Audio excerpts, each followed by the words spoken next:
আজ মঙ্গলবার, এখন যাচ্ছি দিদি বাড়ি থেকে গিয়ে একদম পুজোর শপিং করতে যাবো করে তো যাওয়াই হয় না, পুজো তো এসেই গেল। আর ওর ছুটি ছিল না, ওর বাবাও বাড়িতে ছিল না, সে চলে এসেছে, ওই জন্য আজকে যাচ্ছি। গোপাল কোথায় গেল? গোপাল মনে হয় পোলে দাঁড়িয়ে রয়েছে। গোপাল কোথায় রে? চলো চলো চলো, গোপাল একদম সবার আগে রেডি। না, হাত দিতে নেই, পোকাতে হাত দিতে নেই। চলো আস্তে আস্তে, চল নেমে চল চলো চলো চলো চলো চলো। কখন থেকে দাঁড়িয়ে রয়েছে কিন্তু টোটো আসছে না। পুজোর জন্য আসছে, যতই বা আসছে সবগুলোই ভিড়। মানে কী বলবো, আধ ঘন্টা হচ্ছে। গোপাল তো বিরক্তি হয়ে যাচ্ছে, বলছে বাবার সাথে গেলেই ভালো হতো। বাবাকে বললাম তুমি চলে যাও, আমরা টোটোই চলে যাবো, কিন্তু টোটো আর আসছে না। কখন থেকে দাঁড়িয়ে রয়েছি। দাসপুর যাবে, এসে গেছে একটা টোটো। এবারে এখানে ব্যাক করছে। তাও দাঁড়াও, এই যে যাবো, এসে গেছি। অনেকক্ষণ দাঁড়িয়েছিলাম আমরা, আধ ঘন্টার মতো। যত টোটো আসছে সবই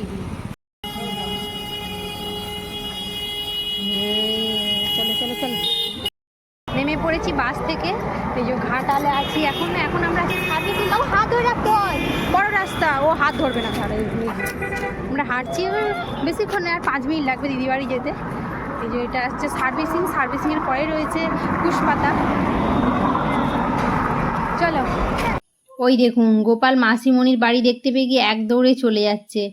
আর ওর মাসিমণি বলেইছিল যে বেরিয়ে রেডি হয়ে থাকবে, আর তাকে নিয়েই যাব। এই দেখুন চলে আসছে গোপাল। এসেই বলছে মা জুতো খুলবো না, আবার তো পরতে হবে। তারপর ওকে জুতোটা খুলিয়ে দিলাম, দিয়ে এই যে চলে যাচ্ছে মাসিমণিকে ডাকতে। আর এদিকে মাসিমা শুয়ে রয়েছে বাড়িতে, দিদি আর মাসিমা দুজনেই থাকেন। এই যে মাসিমা ঘুমোচ্ছে বলে ডাকছি না, পরে যাওয়ার সময় বলে যাব। আর এই যে দিদিও এখানে রেডি হয়ে গেছে। এবারে আমরা যাবো, আর এখান থেকে আমরা যাব ঘাটাল সেন্ট্রাল বাস স্ট্যান্ডে, সেখানেই মল রয়েছে। আর যাওয়ার জন্য দিদি আগে থেকেই একটা টোটোকে বলে রেখেছিল। আর এই দেখুন টোটোয় আমরা চলে এসেছি। আর এটা হচ্ছে ঘাটাল পাঁশকুড়া বাস স্ট্যান্ডের যে ঘড়িঘর। তারপরে এই যে চলে আসছি এখন, এটা পোল, ঘাটালের পোল। এবারে চলেই আসবো আর একটুখানি। এই দেখুন চলে এসেছি আমাদের এম বাজারে, আর এখানেই আমরা শপিংটা করবো। এই দেখুন গোপাল ভীষণ এক্সাইটেড। আর এবারে নেমে যাব। এই দেখুন চলে এসেছি, আর ভেতরে তো ফোন অ্যালাউ নেই, ওই জন্য ফোনটা বাইরেই রেখে যাব। এই যে আমাদের সব কেনাকাটা হয়ে গেছে। আরও অনেকের সাথে দেখা হয়েছিল, পাশাপাশি এসেছে, তাদের জন্য একটু দেরি হয়ে গেছে। আর এখন সিধা যাব দিদির বাড়ি, তারপরে ওখান থেকে বাড়ি চলে যাব। এই দেখুন বন্ধুরা, কি কি কিনে এনেছি। শপিং করতে গেছিলাম, আর আমাদের আসতে ওই 7:45 এরা বেজে গেছে। অনেকটা দেরি হয়ে গেছে, কারণ বাচ্চার দিকে নিয়ে গেলে তো এটা খাবো সেটা খাবো, এটা কিনবো, মানে কি বলবো, এই জন্য দেরি হয়ে গেছে। আর কি কি কিনলাম চলুন আসুন আপনাদেরকেও দেখতে। এই যে দেখুন কি কি নিয়েছি। যে গোপালের সব এবারে লাইট কালারের নিয়েছি, জানেন তো। এই দেখুন এটা হচ্ছে গোপালের একটা শার্ট, আর গাগুলো খুব সুন্দর। আর এই যে প্যান্ট নিয়েছি, এখানে একটা প্যান্ট রয়েছে, তাও সেটাই দেখার না। এই যে এখানে রয়েছে একটা সুন্দর গেঞ্জি, জামা, গেঞ্জি নয় জামা। এই জামাগুলো মানে ভীষণ সব, গায়ে পরলেও বাচ্চাদের ভীষণ আরাম হবে। এই যে এখানে রয়েছে গোপালের আরেকটা জামা। এই যে 3টে জামা, এই 3টে জামাই ওর মাসিমণি কিনে দিয়েছে। আর এই যে এই জিন্সের প্যান্ট আর একটা গেঞ্জি, এই যে এইটাও খুব পছন্দ। এই যে ব্যাক সাইডে এটা রয়েছে, আর এটা হচ্ছে ফ্রন্ট সাইড। এটা হচ্ছে অরিত্রির বৌদি, গোপালের বৌদি কিনে দিয়েছে। ওই যে শুভশ্রীর মা কিনে দিয়েছে। আর এইগুলো সব এম বাজার থেকে নিয়েছে, আর এইটা হচ্ছে কসমো বাজার থেকে নেওয়া হচ্ছে। আসবার পথে দুটো বেল নিয়েছি দুজনে, বাচ্চাদেরই তো পুজো করবো।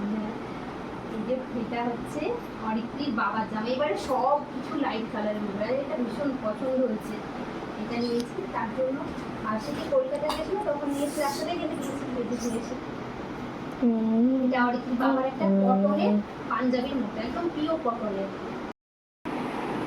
এই যে গোপালেরই বেশি জামা হয়েছে। গোপাল 4টে আছে, আবার নতুন 4টে হলো, একটা অনলাইনে আছে, সেটা কবে আসে অর্ডার করা আছে। এই যে হরিত্রির জামা, এটাও একদম খুব সুন্দর কালারটা। এই যে গলাটা কাটা আছে, এটার জন্য আরো বেশি সুন্দর লাগছে। সামনে বটম, আর ফিতে দিয়ে ওইটা একটু রোগা আছে, কিন্তু ওকে ফ্রক করলেই বেশি মানায়, ওই জন্য ফ্রকটি নিয়েছে। আর কালারটা দেখুন কি মিষ্টি কালার, এটা খুব পছন্দ হয়েছে। এটা ওর মাসিমণি দিয়েছে, আরও দুটো ফ্রক দিয়েছে ওর মাসিমণি। দেখুন এখানে একটা জামা, এই জামাটা এত পছন্দ হয়েছে মনে হচ্ছে না আমি নিজেই পরে ফেলি। জামাটা ভীষণ সুন্দর। আর এর এই যে বেলটা এক সাইডে রয়েছে, যে এই বেলটা এইভাবে বাঁধা হবে। একটু সামনে দেখেন, এই সাইড দিয়ে বাঁধা রয়েছে, এই বেলটা এইভাবে আসবে, এইভাবে আসবে।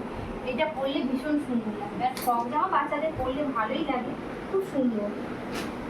আর এই যে আমরা তো 4000 টাকার জিনিস কিনেছিলাম, 4000 টাকার উপরে হলে 1900 টাকার একটা বেড কভার ফ্রি থাকে।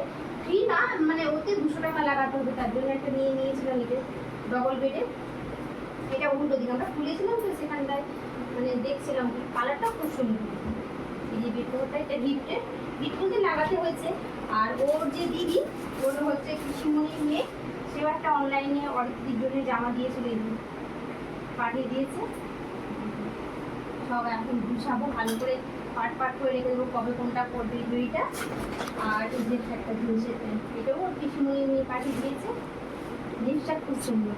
আর ওদিকে বিছানায় আমার একটা তাঁতের শাড়ি রয়েছে। বাবু নিয়ে এসো, গোপাল নিয়ে এসো তো, দাও বাবু শোনা দাও।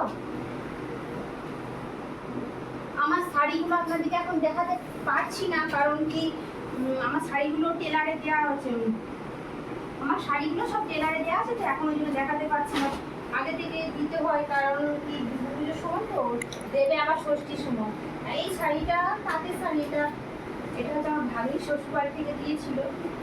এটা নতুন আছে ওই জন্য এটা কালারটা খুব সুন্দর। এটা হোটেলের দিনকে পরবো, সবই তো ভাবছি পরবো, কিন্তু বৃষ্টি যদি হয়ে যায় সেটাই চিন্তার বিষয়, যে বৃষ্টির দিনে কি হবে। বৃষ্টি হলে সব একদম কাদা হয়ে যাবে। যে এত ভালো ভালো লাইট কালারের জামা কাপড় কি হবে জানি না। আর আমার দুটো শাড়ি টেলারে দেওয়া আছে, ফলস পার পিকো করতে। আর এইটা আমি রেখে, যেটা কিছু করতাম এটা ব্লাউজ পিসটা করতে দিয়েছি শুধু। এই হচ্ছে পুজোর আমাদের শপিং মোটামুটি কমপ্লিট হয়ে গেছে। আর এই মেয়ের কিছু সাজগুলো সেগুলো বাকি রয়েছে, সেগুলো করবো। আজকে প্রচণ্ড টায়ার্ড, মোটামুটি আজকে আলু ভাতে ভাত রাত্রিবেলা, আর কিচ্ছু হবে না। ব্যাস এই হচ্ছে। এবারে এইগুলো সব গুছিয়ে ভাতটা দিয়ে বসিয়ে দেবো। চলুন আজকের ভিডিও এখানেই শেষ করছি। দেখা হবে আরও একটি নতুন ব্লগে। সুস্থ থাকবেন, ভালো থাকবেন। আর এই জামা কাপড়গুলো কেমন হয়েছে অবশ্যই কমেন্ট বক্সে জানাবেন।